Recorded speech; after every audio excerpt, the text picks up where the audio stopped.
Hello student, स्वागत है आप सबका हमारे यूट्यूब चैनल में। और सभी को राम राम नमस्ते। तो आज हमारा टॉपिक है अतिथि प्रबंधन का महत्व।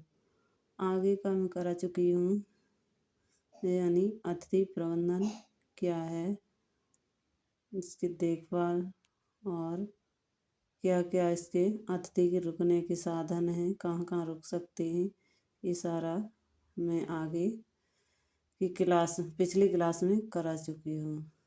तो ये हमारी एनसीईआरटी इंटर की है। तो थोड़े ही चैप्टर बचे हैं जो कि हमारी एनसीईआरटी फिनिश होने जा रही है। तो ये मैं थ्योरी करा रही हूँ और इसके क्वेश्चन आंसर भी कराऊंगी।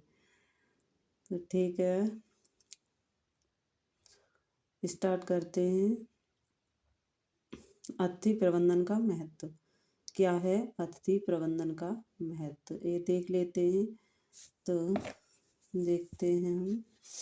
तो वर्तमान में लोग अनेक कारणों से देश और अंतर्राष्ट्रीय स्तर पर एक स्थान से दूसरे स्थान तक यात्रा करते हैं। यानी इस वर्तमान समय में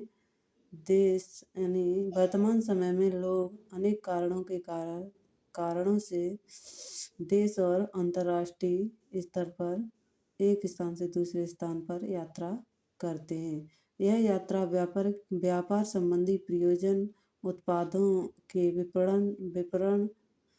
विपणन, सरकारी प्रयोजनों, अध्ययन के लिए, तीर्थ यात्रा के लिए, स्वास्थ्य की देखभाल के लिए, चिकित्सीय, पर्यटन, अवकाश में मनोरंजन के लिए संबंधियों से मिलने जाना या खरीदारी इत्यादि से संबंधित होती है। इसके विपरीत कुछ लोग विभिन्न स्थलों की यात्रा विशेष रूप से विभिन्न संस्कृतियों का अनुभव करने, पारंपरिक इमारतों, वन्यजीव या प्राकृतिक सुंदरता को देखने की दृष्टि से करते हैं। ये यात्राएं विभिन्न संबंधियों से मिलने जाने के लिए करते हैं और पारंपरिक तीर्थ स्थल हैं उन्हें देखने के लिए ये यात्राएं करते हैं और संस्कृतियों के अनुभव, पारंपरिक इमारतें और वन्यजीव, प्राकृतिक सुंदरता देखने के लिए वर्तमान में हम सब लोग ये यात्राएं करते हैं। तो पॉइंट नंबर पहला हुआ। पॉइंट दूसरा देखते हैं, इसमें क्या है। भारत के विभिन्न भागों में अनेक प्रकार के उत्सव एवं मेले का आयोजन किया जाता है। भारत के विभिन्न भागों में अनेक प्रकार के मेले और उत्सव का आयोजन किया जाता है, जैसे पुष्कर एवं कुंभ मेला। पुष्कर एवं कुंभ मेला मैसूर का दशहरा उत्सव, मुंबई एवं पुणे का गणपति उत्सव। यानी पुष्कर एवं कुंभ मेला ये एक पशु मेला है। मैसूर का दशहरा उत्सव, मुंबई व पुणे का गणपति उत्सव इत्यादि इसे देखने के लिए देश के अलग अलग हिस्सों से लोग आते हैं तथा ऐसे स्थानों पर रुकना चाहते हैं जो आरामदायक, सुरक्षित तथा स्वच्छ हो। अतः पर्यटक और पर्यटन स्थल। पर्यटक बोलता है जो पर्यटन स्थल को देखने जाता है और रुकता है, वो मनुष्य ही पर्यटक कहलाता है। पर्यटक कौन कहलाता है? जो रुकता है पर्यटन स्थान पर, पर्यटन के को देखने के लिए जाता है, तो पर्यटक उसे ही कहते हैं। यात्री को ही हम इसकी साधारण भाषा में कहा जाए तो जो यात्री होते हैं वहाँ रुकते हैं, उन्हीं को हम पर्यटक कहते हैं। उसी प्रकार की सुविधाएं चाहते हैं पर्यटक, उसी प्रकार की यानी यात्री उसी प्रकार की सुविधाएं चाहते हैं। ये है हमारा पर्यटक शब्द। पर्यटक यानी यात्री तो उसी प्रकार की सुविधाएं चाहते हैं जैसी सुविधाएं उन्हें अपने घर में मिलती हैं। पर्यटक यानी यात्री ऐसी सुविधाएं चाहते हैं जैसे कि उन्हें अपनी घर में मिलती हैं। तो इस प्रकार अतिथि उद्योग तीव्र गति से विकसित हो रहा है। तो इस प्रकार से अतिथि उद्योग तीव्र गति से विकसित हो रहा है। आगे देखते हैं हमारा अतिथि प्रबंधन के कार्य क्षेत्र। अतिथि प्रबंधन के कार्य क्षेत्र क्या हैं ये देख लेते हैं। तो होटल की होटल की संगठनात्मक संरचना के पदानुक्रम में शीर्ष प्रबंधन, मध्य प्रबंधन, अपर प्रबंधन, पर्यवेक्षण एवं प्रचालन स्टाफ आते हैं। अतिथि उद्योग के प्रत्येक स्तर पर नौकरी के अवसर उपलब्ध हैं। अतिथि उद्योग के प्रत्येक स्तर पर नौकरी के अवसर उपलब्ध हैं। इसमें युवा व्यक्ति, महिला, कार्यबल के मुख्य भाग होते हैं। इसमें युवा और महिला कार्यबल के मुख्य भाग होते हैं। आगे देखते हैं। इसी क्लास में फिनिश हो जाए ये चैप्टर 11वां और 3-4 चैप्टर बचे हुए हैं। 13 चैप्टर हैं इसमें शायद 2-3 चैप्टर और हैं। 14 हैं इसे। तो आगे देखते हैं। पॉइंट नंबर 3 है। पॉइंट 3 ये क्या है? होटल संस्थाएं युवाओं को इसलिए वरीयता प्रदान करती हैं क्योंकि वृद्ध व्यक्तियों की अपेक्षा युवाओं में अधिक समय तक कार्य करने की ऊर्जा होती है।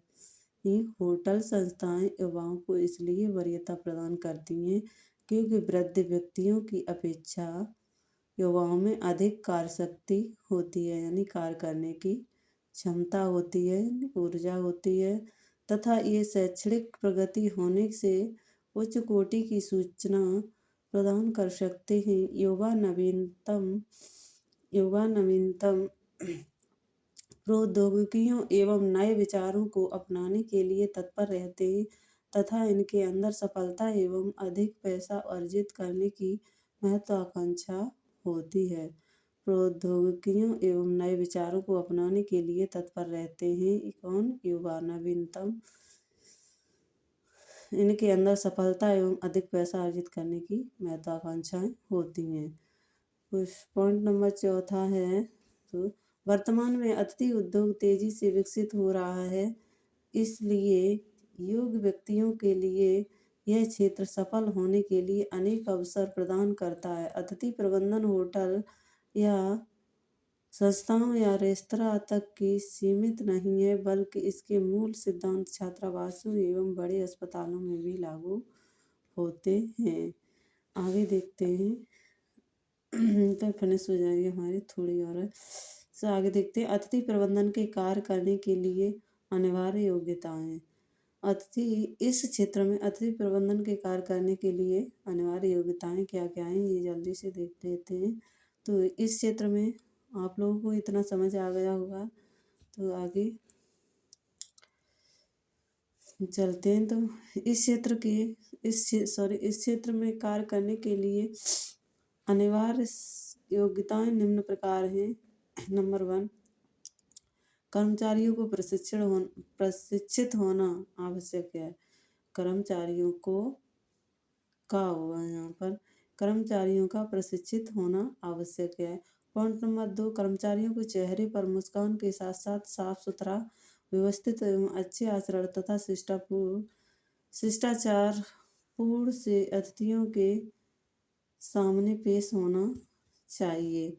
पॉइंट नंबर 3 प्रमुख कार्यालय स्टाफ को हंसमुख प्रवृत्ति का होना चाहिए। प्रमुख कार्यालय स्टाफ को हंसमुख यानी खुशदिल, हंसमुख प्रवृत्ति का होना चाहिए। इसमें स्व अनुशासन, विनम्रता, स्वास्थ्यता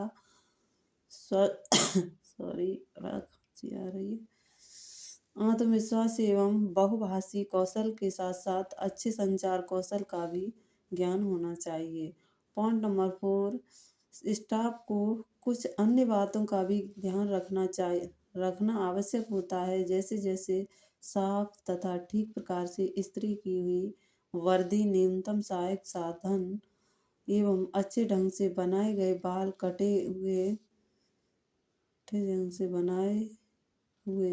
कटे हुए एवं साफ नाखून इत्यादि। इससे जिससे कर्मचारियों के व्यक्तित्व में निखार आए और संस्था की अच्छी छवि प्रस्तुत हो सके। आगे देखते हैं। इतना आप लोगों को समझ आ गया होगा। ठीक है, तो आगे चलते हैं। आगे है हमारा अतिथि प्रबंधन के पाठ्यक्रम। अतिथि प्रबंधन का पाठ्यक्रम क्या है, ये देखते हैं। देश के विभिन्न भागों में भोजन प्रबंधन एवं अतिथि प्रबंधन के विभिन्न पाठ्यक्रम उपलब्ध हैं, जो प्रमाण पत्र से लेकर स्नातक उपाधि तक सॉरी, तो खांसी बड़ा परेशान कर रही है। थोड़ा और रुक जा महारानी। होटल पॉइंट नंबर पहला हो गया, तो आगे देखते हैं। पॉइंट नंबर दूसरा, अतिथि प्रबंधन के पाठ्यक्रम में पहला पॉइंट और दूसरा पॉइंट देखते हैं। होटल प्रबंधन एक कैरियर जीविकोपार्जन के रूप में सबसे लोकप्रिय विकल्प माना जाता है। होटल प्रबंधन एक कैरियर यानी जीविकोपार्जन के रूप में सबसे लोकप्रिय विकल्प माना जाता है। आगे देखते हैं, थोड़े पॉइंट और हैं, बस आज ये चैप्टर फिनिश हो जाएगा। तो देखते हैं।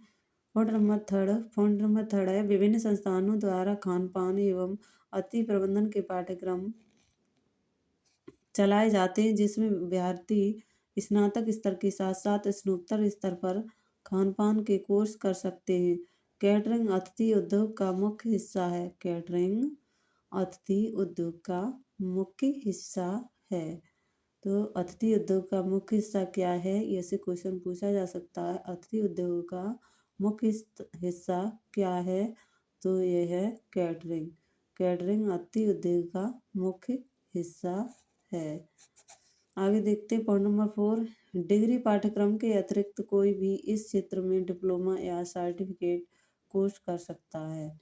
इसके लिए डिग्री पाठ्यक्रमों के अतिरिक्त कोई भी इस क्षेत्र में डिप्लोमा या सर्टिफिकेट कोर्स कर सकता है। आगे देखते हैं। लास्ट है हमारा। इतना आप लोगों को समझ आ गया होगा। मेरी ऐसी समझ आ रहा है कि आप लोग समझ गए होंगे।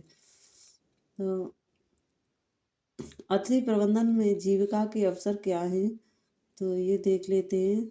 थोड़ा ही है, जल्दी से कल को क्या छोड़ेंगे, आज ही फिनिश कर देते हैं जल्दी। तो अतिथि प्रबंधन के क्षेत्र में जीविका के अवसर को निम्न प्रकार से समझा जा सकता है। अतिथि प्रबंधन के क्षेत्र में जीविका के अवसर को निम्न प्रकार से समझा जा सकता है। पॉइंट नंबर पहला है, तो इसमें पॉइंट नंबर पहला है, गृह व्यवस्था विभागों में विभिन्न पदानुक्रम स्तरों पर पद, यानी पहला पॉइंट है गृह व्यवस्था विभागों में विभिन्न पदानुक्रम स्तरों पर पद। पॉइंट दूसरा है,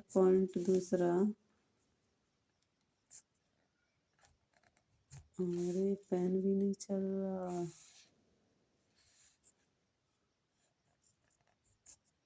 पॉइंट दूसरा है सॉरी, गृह व्यवस्था में उद्यमशीलता के अवसर। और पॉइंट थर्ड है, होटल में प्रमुख कार्यालय एवं स्वागत नियंत्रण डेस्क के पद। और पॉइंट चौथा, फूलों की आपूर्ति सजावट करने इत्यादि के लिए उद्यमशीलता के अवसर। पॉइंट 5, संगठन के अंदर विषय वस्तु आधारित कार्यक्रम प्रबंधन में विशेषज्ञ के अवसर। तो आज आप लोगों ने इतना पढ़ लिया, हमने इतना पढ़ा दिया, ये चैप्टर हमारा फिनिश हुआ। अब आगे देखते हैं अगला चैप्टर। आज के लिए बस इतना ही, मिलते हैं हम अगली वीडियो में ऐसी ही थ्योरी के साथ, एनसीईआरटी के क्वेश्चन और थ्योरी। ठीक है बच्चों, आज बस इतना ही।